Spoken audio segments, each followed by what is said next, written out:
Berarti disiplin itu harus di mana saja dan kapan saja. Betul, apapun profesinya, dimanapun kamu nanti bekerja atau dimanapun kamu berkarya, katakanlah mungkin kamu nih sebagai apa namanya, sebagai siswa, lalu ada juga yang guru atau pegawai sekalipun, semuanya itu harus disiplin gitu loh. Karena kembali lagi nih, saat kita tidak disiplin nanti itu akan merugikannya buat diri sendiri, bukan buat orang lain ya, buat diri sendiri.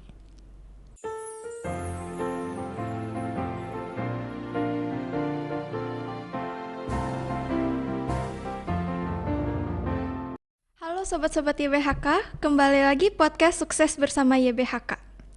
Di podcast kali ini kita memegang tema kedisiplinan.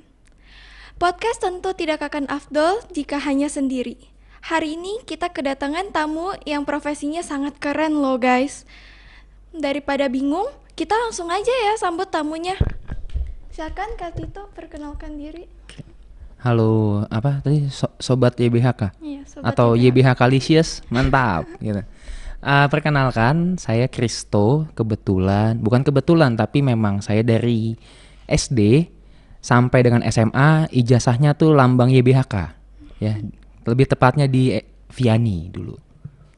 Kakak tadi belum sebutin profesinya, Oh boleh iya, sebutin? profesi saya sekarang ini menjadi lawyer dan legal consultant. Kok bisa Kak jadi lawyer? Itu ceritanya gimana sih Kak? Saya lulus dari Viani itu 2012. Lalu setelah itu saya kuliah. Kuliah itu waktu itu berpikirnya adalah ada tiga fakultas yang mungkin menjadi pilihan saya. Yang pertama itu justru psikologi bukan hukum. Lalu yang kedua musik. Yang ketiga hukum. Lalu pada saat mau ngambil psikologi saya akhirnya tanya-tanya sama beberapa teman yang sudah mendahului saya di fakultas psikologi. Akhirnya saya memutuskan untuk kayaknya nggak usah deh di psikologi gitu karena kelihatannya sama diri saya tuh nggak cocok gitu. Lalu untuk musik juga waktu itu akhirnya saya memutuskan ya udah untuk sebagai hobi aja. Lalu tinggal tersisalah fakultas hukum. Saya mikirnya ya sudah, saya cari fakultas yang kira-kira gampang lulusnya lah gitu. Kenapa hukum suka PKN gitu? Kalau hukum atau gimana ceritanya? Sebenarnya dari zaman SMA itu udah lumayan sering baca berita-berita politik, hukum dan lain-lain, dan background keluarga juga apa namanya dari dunia hukum seperti itu. Makanya kayaknya memang udah mengalir di darah aja sih. Jadi ambil hukum gara-gara itu, bukan gara-gara suka PKN atau gimana? Kalau dibilang karena suka pelajarannya ya suka dengan apa dunia politik, dunia hukum itu saya suka gitu. Jadi itu pada akhirnya bukan hanya karena darah, tapi karena oh ya sudah, saya pada akhirnya makin kesini makin mencintai pekerjaan ini gitu. Dari berbagai macam nih, kan ambil jurusan hukum, pasti prospek kerjanya luas. Kapan ambilnya lawyer? Kenapa ambilnya lawyer? Karena gini, kalau ini kan dari jurusan hukum ini betul tadi banyak pilihannya. Yang paling terkenal mungkin lawyer dan notaris gitu. Ada notaris juga. Kalau notaris cuman ini kita kasih gambaran umum aja ya. Notaris itu sering sekali bekerja itu di balik meja. Ibarat katanya ya tinggal kalau kata orang umum itu tanda tangan terus udah cair uangnya gitu. Kalau dunia lawyer itu lebih apa ya, lebih luas gitu. Kita bisa tanganin perkara ini, pidana bisa, perdata bisa, apa bisa. Walaupun pada akhirnya nanti tetap kita harus berpikir sebagai lawyer, ini kita mau spesialisasinya apa gitu. Dan kalau di dunia lawyer juga itu dia lebih menantang karena dia kan mencoba untuk menyelesaikan masalah orang-orang seperti itu. Masalah hukum ya. Jangan masalah yang lain, masalah cinta datang ke lawyer, lawyer juga, ya Pak saya juga punya masalah yang sama. Terus susah gak sih jadi lawyer? Nah, susah itu kan patokannya nggak ada nilainya nih kalau susah nih. Cuman kalau dibilang susah ya balik lagi ke orangnya masing-masing. Tapi kalau secara pribadi saya mengatakan cukup sulit. Cukup sulit dalam artian apa? Kalau secara pendidikan ya sudah S1 4 tahun hukum menurut saya ya biasa aja gitu. Tapi yang lebih sulitnya adalah ketika lulus nanti. Seperti layaknya jurusan lain, yang sulit itu bukan pada saat kuliahnya, bukan saat pendidikannya, tapi nanti setelah pendidikannya. Ketika selesai pendidikannya, pasti kan berpikir mau jadi apa. Kalau saya kan ya sudah, saya mau jadi lawyer. Setelah itu nanti pendidikannya itu yang cukup berat, dan karena ada magang juga, dan belajarnya itu bukan belajar dari teori saja, tapi dari kasus-kasus yang ditangani selama magang itu. Dari jawaban kakak berarti kakak ngomong lumayan susah kan? Terus jadi pengacara tentu ada negatif positifnya. Ya. Negatifnya apa? Terus positifnya apa? Negatifnya adalah kerjaan kita kan menyelesaikan masalah orang. Sedangkan kita juga dalam hidup pribadi punya masalah. Artinya hidup kita ya penuh masalah. Itu negatifnya. Bener-bener. Kalau positifnya ya lebih ke relasi sih. Maksudnya karena di dunia hukum itu relasinya cukup luas ya. Ya pekerjaan apapun sebenarnya kita harus belajar yang namanya membina relasi. Dan salah satu lagi juga kekurangan kalau di dunia hukum adalah, ini kalau kita ngomong sebagai lawyer ya, kalau kita sebagai employee itu sebagai pekerja, karyawan seperti itu, kita udah pasti nih setiap bulan ada gaji tetap. Sedangkan kalau lawyer itu tidak ada gaji tetapnya gitu. Tidak ada yang menggaji kita karena itu kantor kita gitu. Jadi pas ada kasus baru dapat uangnya. Nah betul. Udah observasi mau jadi lawyer ya? Enggak, kebetulan saya mau ambil psikologi. Oh oke. Pantes agak tenang jiwanya ya. Deg-degan nih dalamnya. Terus lawyer kan pasti ada disiplinnya lah. Disiplin ini itu. Menurut Kak Kristo, disiplin itu apa sih? Disiplin itu kalau secara pengertiannya nih saya nggak bisa eksplisitnya gimana, tapi menurut saya disiplin itu adalah ketika kita sudah merencanakan sesuatu dan kita menjalankan rencana kita itu sesuai dengan waktunya. Itu menurut saya disiplin gitu. Let's say kayak dulu sekolah lah. Sekolah itu adalah contoh disiplin yang paling benar gitu kalau menurut saya, ketimbang kuliah ya, karena kuliah itu diajarkan untuk mandiri. Kalau di sekolah itu kan benar-benar diajarin disiplin, simple lah. Sekarang kayak Aileen aja, tadi kan kita ketemu, saya lihat kaos kakinya kaos kaki YBHK, betul ya? Iya betul.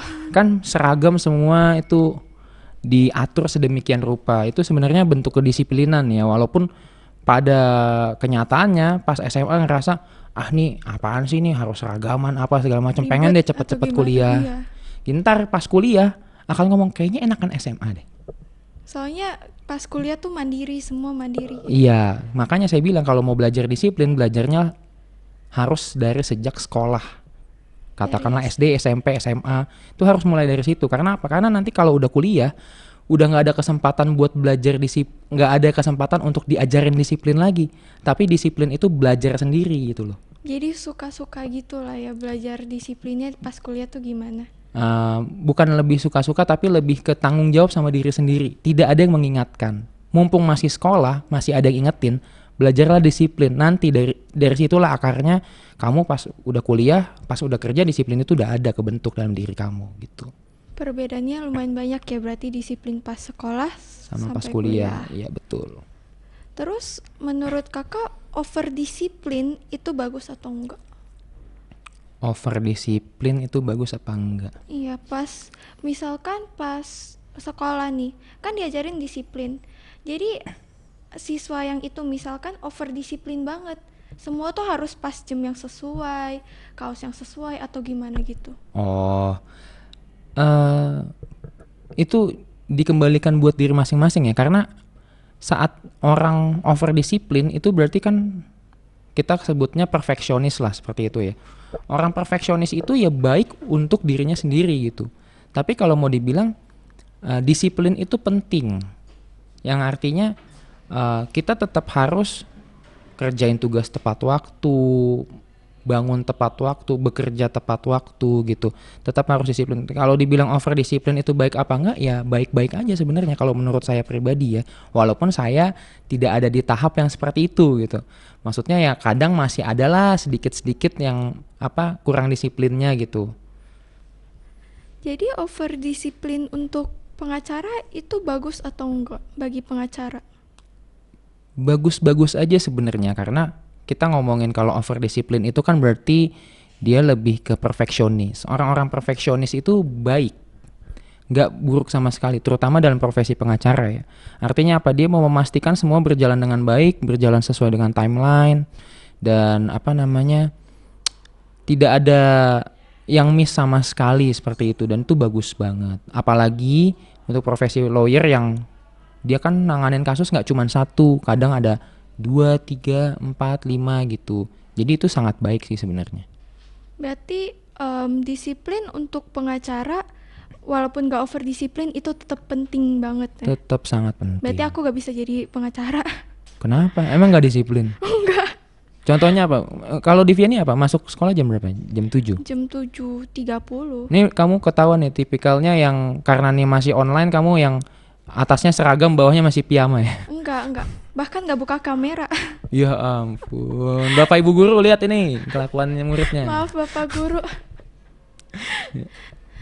Terus berarti disiplin itu harus di mana saja dan kapan saja. Betul, apapun profesinya, dimanapun kamu nanti bekerja atau dimanapun kamu berkarya, katakanlah mungkin kamu nih sebagai siswa, lalu ada juga yang guru atau pegawai sekalipun, semuanya itu harus disiplin gitu loh. Karena kembali lagi nih, saat kita tidak disiplin nanti itu akan merugikannya buat diri sendiri, bukan buat orang lain ya, buat diri sendiri. Tuh. Udah kita harus aplikasikan di mana saja dan kapan saja. Betul. Di situ disiplin tuh ternyata wajib banget. Terus disiplin kan tentu butuh ditingkatkan terus. Betul. Dari masih sekolah sampai kuliah nanti sampai kerja ada disiplinnya. Terus lalu kita cara ningkatin disiplinnya tuh gimana ya? Ini pertanyaannya sangat formal ya. Karena sejujurnya kalau ngomongin kedisiplinan, saya secara pribadi juga disiplinnya tuh masih bolong-bolong juga gitu. Nggak cuman Aileen doang, saya juga kadang harusnya meeting jam 8 nih kadang bisa ngaret gitu. Tapi kalau ditanya gimana cara ningkatinnya adalah lebih ini aja. Satu, lebih coba untuk on schedule buat setiap hal. Sama lebih lebih bisa memacu diri kayak ini nggak boleh sampai terlambat nih. Sesimpel kita mulai tepat waktu dulu aja sih kalau disiplin itu. Sama mulai menjadwalkan, memplan hari ini mau kemana, mau ngapain, apa aja yang dikerjain gitu. Tips and tricksnya hanya 2 itu? Kebetulan kamu nanyanya sama orang yang disiplinnya 50-50 jadi tapi balik lagi ya, maksudnya ke poin yang awal bahwa disiplin tuh perlu dan perlu ditingkatkan. Karena bahkan orang yang over disiplin atau perfeksionis tadi kita ngomongin itu aja pun merasa kadang tuh apa yang dia lakukan itu masih kurang sempurna gitu. Apalagi yang masih belum terlalu disiplin, itu makanya harus ditingkatkan terus gitu. Terus lalu menurut kan dulu setahu aku kan pas zaman kakak Kristo tuh guru kalau hukum siswa pakai penggaris atau gimana. Yeah. Tapi semenjak 2014 ada UU nomor 35 pasal 54 yang berisikan negara, pemerintah, dan pemerintah daerah menjamin perlindungan, pemeliharaan, dan kesejahteraan anak dengan memperhatikan hak dan kewajiban orang tua, wali, atau orang lain yang secara hukum bertanggung jawab kepada anak. Terus ada ayat 2-nya yang berisikan negara, pemerintah, dan pemerintah daerah mengawasi penyelenggaraan perlindungan anak. Menurut kakak gimana? Ada irinya gak? Iri kan pasti. UU-nya nih apa? Spontan UU gitu? Atau UU tuh apa? UU? Ayo. Undang-undang. Nah betul. Dibilang iri mah enggak juga sebenarnya, karena kembali lagi sih, maksudnya kita melihat zaman udah berbeda nih. Di zaman yang sekarang ini tuh memang di zaman yang pendidikan kedisiplinan itu memang tidak bisa lagi melalui katakanlah kekerasan fisik segala macam gitu ya. pendisiplinan diri lebih ke verbal, dalam artian ya semua peraturan-peraturan itu dibuat seketat mungkin. Kalau zaman dulu saya masih ngerasain tuh, saya lagi kelas hening tiba-tiba saya gitu, tahu-tahu ada kapur melayang, penghapus melayang tuh kena jidat lumayan juga tuh kan, tuh berasa juga. Cuman di zaman itu anak-anak yang sepantaran saya tuh menganggap itu hal yang lucu, menganggap hal yang oh ya udah biasa aja gitu. Jadi mentalnya udah terbentuk bahwa oh bentuk pendisiplinannya seperti itu, sehingga setelah itu kalau saya habis digituin ya saya diem, maksudnya tidak mengulang hal yang sama lagi gitu. Nah kembali lagi dengan adanya undang-undang seperti ini sekarang, ya pemerintah mungkin melihat bahwa semakin kesini pendisiplinan dirinya tidak bisa dilakukan dengan cara-cara seperti zaman dulu gitu. Harus mulai bertransformasi, harus mulai berubah, bahwa kedisiplinan bisa dilakukan dengan cara-cara yang cara-cara yang lembut lah seperti itu. Jadi makanya kalau dibilang saya setuju nggak ini ada undang-undang ini, ya setuju aja gitu. Selama itu bisa mendidik, membenahi dunia pendidikan, it's good.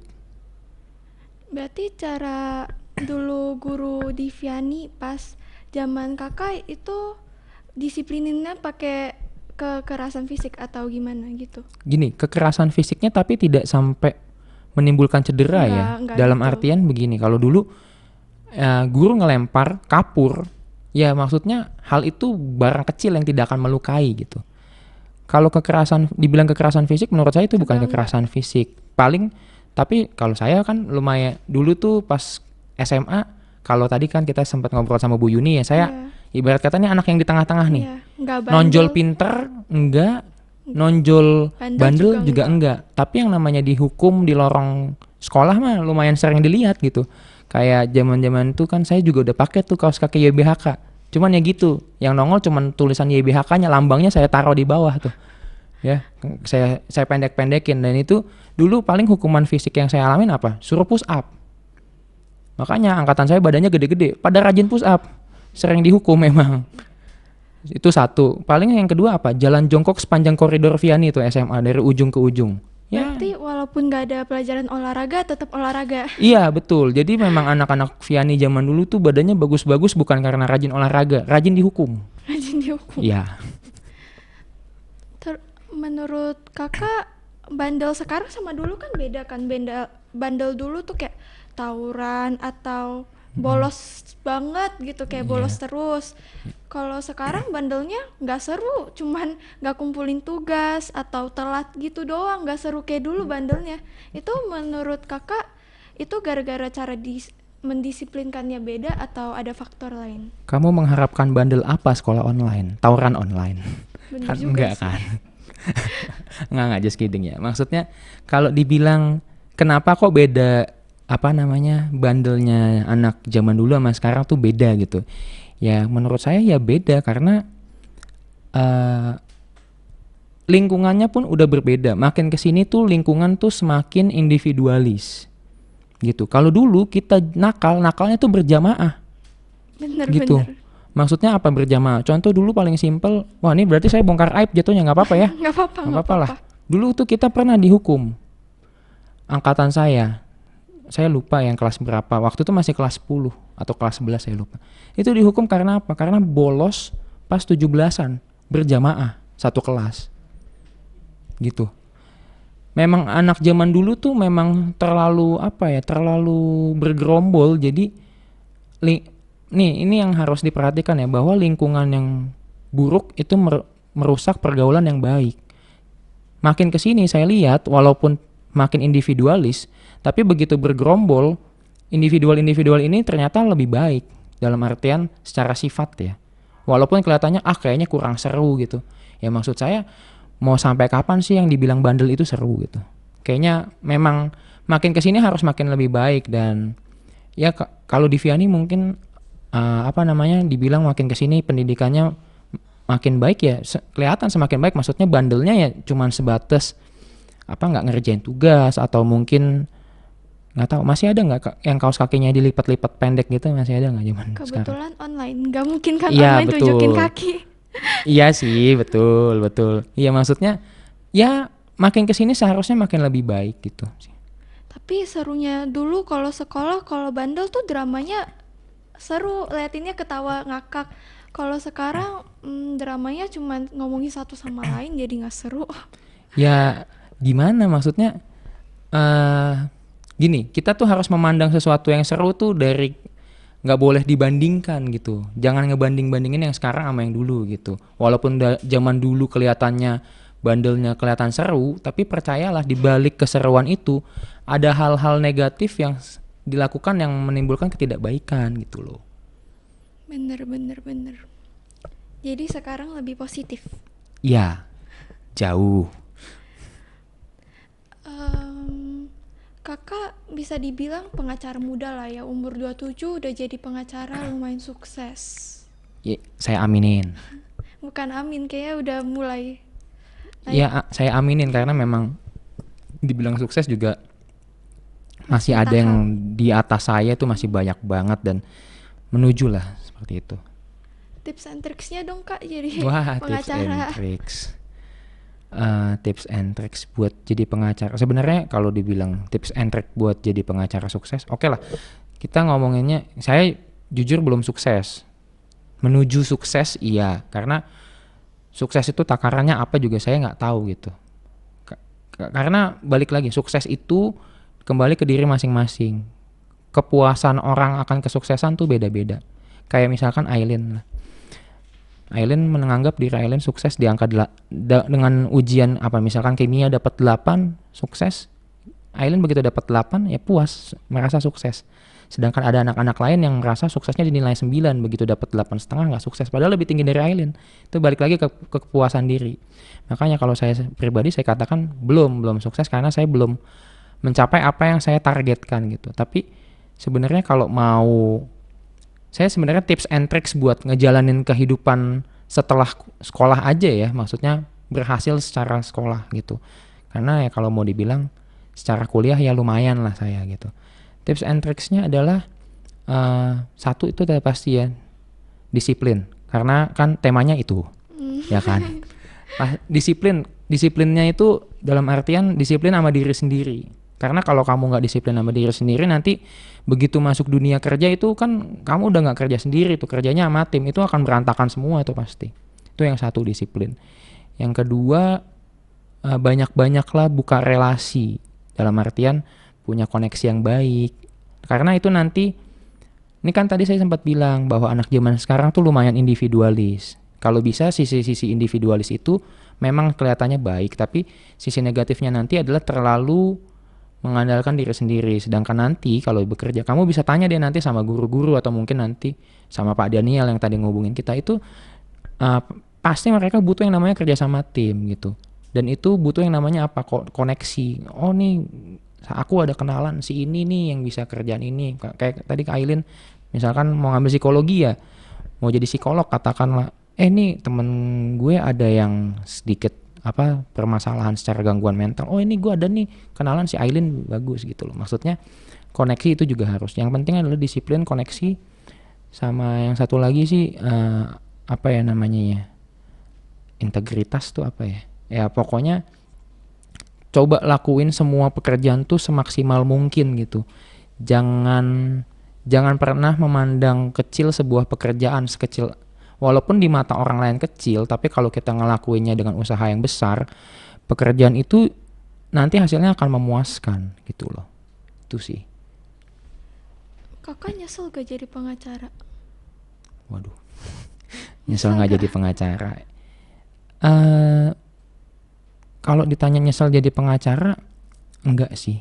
Enggak menyesal karena walaupun sebenarnya masih banyak impian yang lain, tapi menurut saya ini adalah salah satu impian saya yang dari kecil udah ada gitu. Jadi menurut saya ya kenapa harus menyesal gitu. Walaupun masih banyak nih impian-impian yang pengen saya achieve lainnya gitu. Tapi untuk saat ini ya saya cukup gembira dengan pekerjaan saya. A dream come true gitu ya? Ya. Kakak bisa kasih tahu gak biar nggak salah fakultas ini pas kuliah gimana? Inilah. Tadi saya bilang saya pilihannya ada 3 nih. Iya, musik, psikologi, sama hukum. Ingat loh dia. Ini nih bagus nih. Maksudnya yang kayak gini-gini nih harus ingat nih ya. Kalau tips and tricks memilih kuliah itu biasanya didasarkan pertama itu adalah kesukaan kita tuh apa sih, gitu. Jangan pelajarin apa yang kita nggak suka, gitu. Misalkan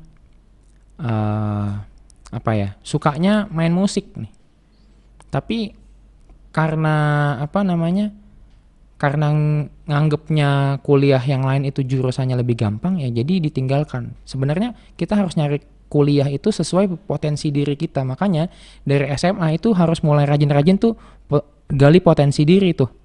Mulai kenal sama dirinya sendiri gitu. Misalkan kalau orangnya adalah seorang yang pintar menghitung dengan cepat, lalu dipaksakan ngambil kuliah yang berhubungan dengan komunikasi atau public speaking, kan nggak nyambung tuh. Kan nanti jadinya fatal gitu. Sayang biaya, sayang waktu. Makanya butuh yang namanya kenal sama diri sendiri dulu gitu. Itu sih sebenarnya dasar buat nentuin kuliah gitu. Biar nanti, karena banyak yang terjadi adalah selesai lulus kuliah, nggak usah selesai lulus kuliah deh, setelah SMA lalu masuk ke jenjang kuliah itu banyak yang bilang, wah kayaknya gue salah pilih jurusan nih. Atau mungkin setelah lulus kuliah, nyesel gue kuliah ini, harusnya gue kuliah ini. Makanya mulai dari sekarang harus di plan tuh. Misalkan kayak kamu tadi psikologi, kenapa psikologi? Kenapa kok gue mau psikologi sih? Jalurnya mau jadi apa? Kalau saya memang pengen jadi lawyer, makanya harus sarjana hukum. Ya sudah, ambillah sarjana hukum, ambillah fakultas hukum gitu. Kalau misalkan jurusannya udah bener, tapi kita di prospeknya udah nggak kesana lagi, kayak lowongannya udah full gitu, terus malah kerja yang nggak sesuai jurusannya, gimana tuh? Kerja nggak sesuai jurusan setelah kuliah maksudnya? Gini, kadang tuh hidup tuh ada 2 pilihan ya. Ini pakai bahasa Inggris dulu, saya di Vianney bahasa Inggrisnya kurang baik ya, jadi mohon diampuni ya. Love what you do or do what you love, gitu. Kalau do what you love itu yang pertama, lakukan apa yang kamu cintai. Dalam artian, aku pengen psikologi, ya aku akan kuliah psikologi karena aku melakukan apa yang aku cintai. Tapi ada juga yang namanya love what you do, gitu. Ya karena sekarang ini saya kuliah ini, tapi ternyata pekerjaannya membimbing ke arah sini yang berbeda dengan jurusan kuliah, ya udah lakukan dengan sebaik mungkin dengan cinta gitu. Dengan cinta dalam artian dengan sepenuh hati. Nanti juga maksudnya yang di atas, Tuhan tuh akan mengarahkan ke jalan yang tepat lagi gitu loh. Walaupun memang banyak pada kenyataannya orang-orang yang sukses di luar dari jurusan kuliahnya. Let's say siapa, Steve Jobs. Itu kan melenceng sebenarnya. Cuma banyak lagi kok orang-orang lain yang sukses di luar dari pendidikannya. Maksudnya bukan berarti pendidikannya itu nggak penting ya. Pendidikan itu sangat penting. Makanya dibilang dari awal tuh harus menginjakkan kaki di lantai yang tepat untuk pendidikan. Biar nggak kemana-mana gitu. Balik lagi ke profesi kakak. Ya. Pengen nanya, inspirasi kakak untuk jadi pengacara itu apa? Quotes apa atau apapun orangnya? Atau siapapun orangnya, itu siapa atau?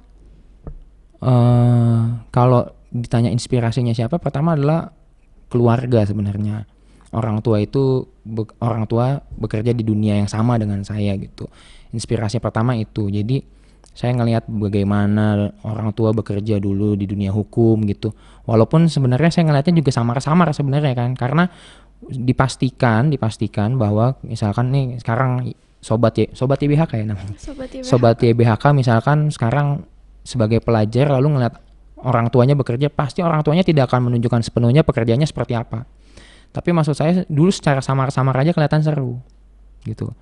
Lalu kalau ditanya inspirasi keduanya, ya sebenarnya yang bikin saya pengen masuk dunia hukum itu adalah dulu sebenarnya saya tertarik sama dunia politik. Karena banyak baca berita ini, baca berita itu. Makanya mungkin dulu pas di Vianney mungkin saya adalah salah satu anak SMA yang aneh karena hobinya tuh belajar politik gitu.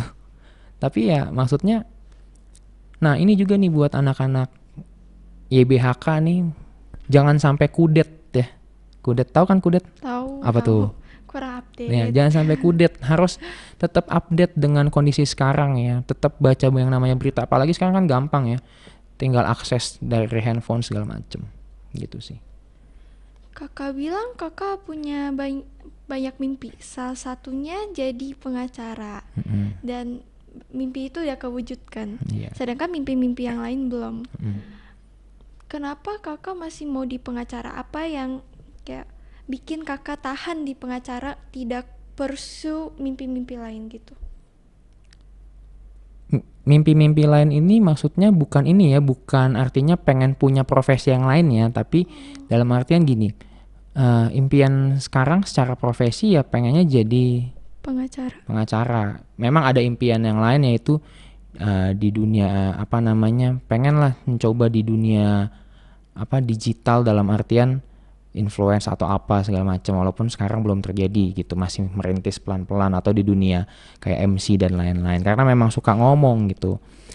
Cuman kalau dibilang kalau impian aku kenapa tetap di lawyer, karena memang itu yang dari dulu aku cintai. Bukan aku cintai sih, tapi memang dari awal itu plannya ke situ gitu. Inilah yang, ini kita balik ke tema tadi ya, disiplin.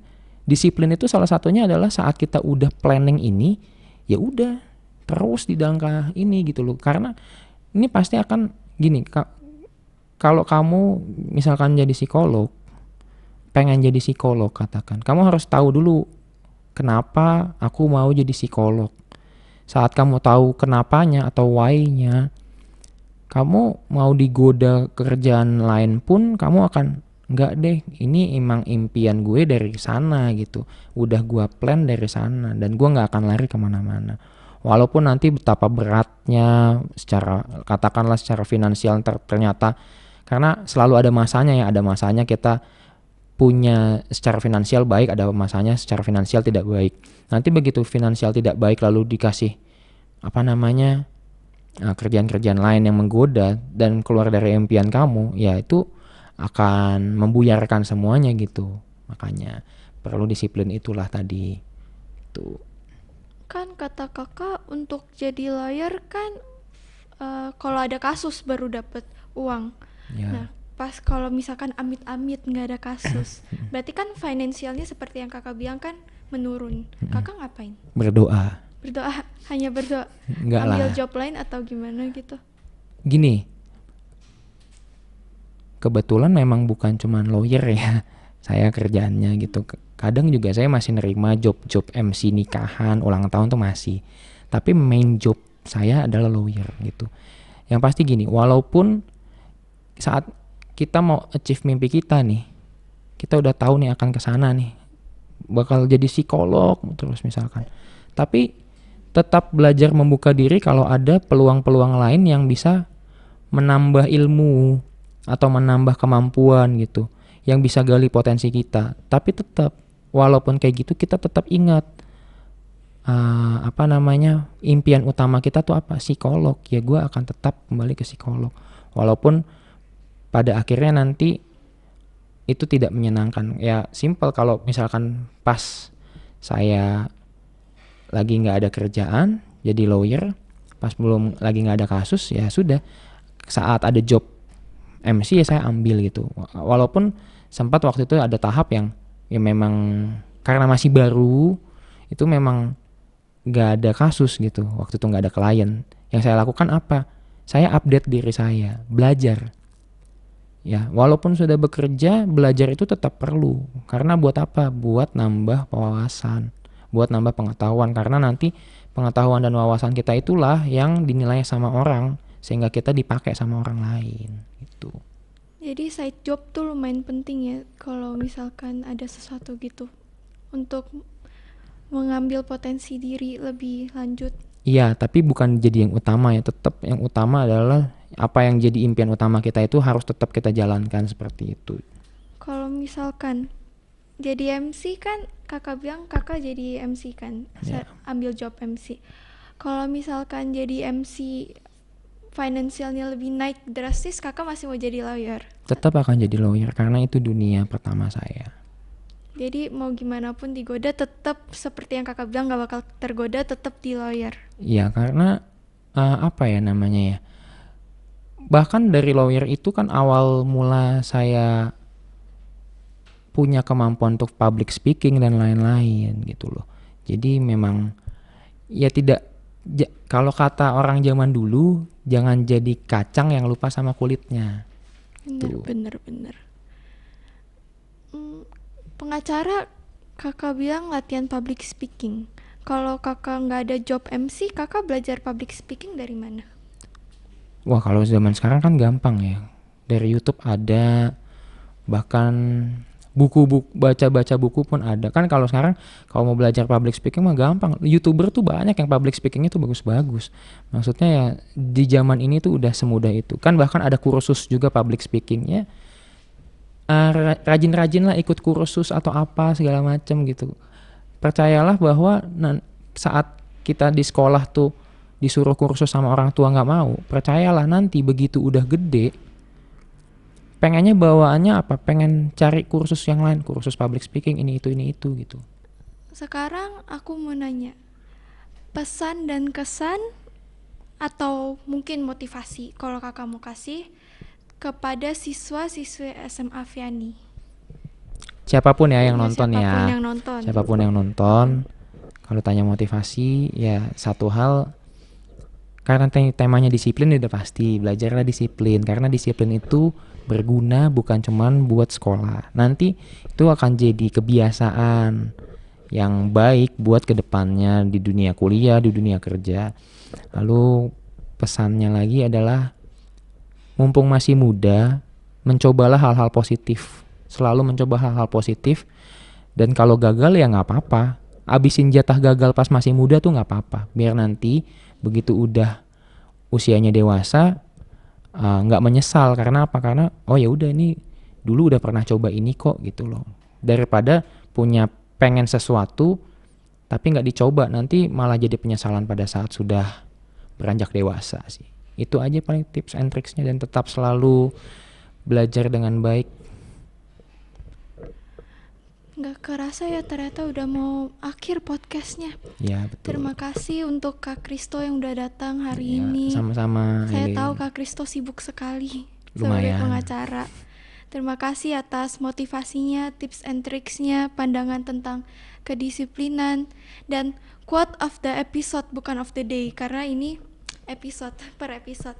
Itu seperti yang Kak Kristo ngomong, love what you do atau do what you love. Terus jangan lupa disiplin, dimanapun kapanpun kita harus tetap disiplin ya sobat-sobat YBHK. Sekian podcast Sukses Bersama YBHK pada episode kali ini. Terima kasih, sampai jumpa kembali sobat-sobat YBHK.